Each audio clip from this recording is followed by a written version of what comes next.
Hi guys. ஆமா guys, நல்ல வகையாக உட்காந்துருக்கேன். ஒரு சைக்கிளில் வச்சு நல்ல செவத்தில் சாஞ்சு நல்லா ரிலாக்ஸ்டாக உட்காந்து தான் பேசிட்டு இருக்கேன். ஸோ இப்போ இன்னர் ஒர்க்கு செல்ஃப் அலைன்மெண்ட் பற்றி பேசுவோம். ஸோ அப்போ போன வீடியோலேயே போன ஷார்ட்ஸ்லேயே என்ன பார்த்தோம்னா, செல்ஃப் அலைன்மெண்ட் வந்து மனசு, அதாவது உயிரினுடைய அந்த essence, emotional side, inner child, எதை வாழ்றதுக்காக ஆசைப்பட்டு ஜனனம் எடுத்திருக்கோ, எதை வாழ்றதுக்காக இந்த உயிர் ஒரு உடலை தேர்ந்தெடுத்து பறந்திருக்கோ, அந்த ஆசையை நிறைவேற்றி கொடுக்கறதுக்கு தான் இந்த ஜென்மமே. இதுதான் எட்டர்னல் ட்ரூத். இந்த எட்டர்னல் ட்ரூத்தை வச்சு தான் உங்கள் பிலீஃப் சிஸ்டமே நீங்கள் அமைக்கணும். இந்த எட்டர்னல் ட்ரூத்துக்காக தான் நீங்கள் என்ன பண்ணுறீங்க, இவ்வளவு கஷ்டப்படுறீங்க. ஸோ இந்த எட்டர்னல் ட்ரூத்தை வச்சு பிலீஃப் சிஸ்டம் அமைக்கணும் அப்படின்னா இந்த எட்டர்னல் ட்ரூத் என்னன்னு ஃபஸ்ட்டு தெரியணும். அப்போ எட்டர்னல் ட்ரூத்ங்கிறது என்ன? You can go create everything along with the universe. ஆனால் இந்த மனசோட ஆசை என்னென்னு தெரியணும்ல. அப்போ நான் யாருன்னு தெரியணும்ல.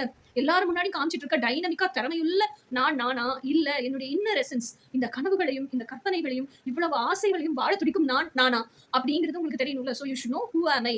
இப்போ நான் இன்னாருடைய மகள், இன்னாருடைய மனைவி, இந்த குழந்தைகளுக்கு அம்மா, இது எல்லாமே the roles I play, it is not me அப்படிங்கிற உண்மை புரியணும் உங்களுக்கு. ஸோ இது நான் இல்லைன்னா அப்ப நான் யாரு அப்படிங்கிறது தெரியணும்ல. அப்போ நான் யாருன்னு தெரியும் போது தான் நிறைய விஷயம் இன்னும் டீப்பரா உங்களை பத்தி நீங்களே தெரிஞ்சுப்பீங்க. So first of all first inner work என்ன தெரியணும்? நான் யாருங்கிறது தெளிவு நிலை. ஒவ்வொரு செல்லோட நூப்பன் கார்னர் டீடைல்ஸோட this is who I am அப்படின்னு தெளிவா திறன்பட திண்ணக்கமா தெரியும். ஓகே, அதுதான் ஃபர்ஸ்ட் ஸ்டெப்.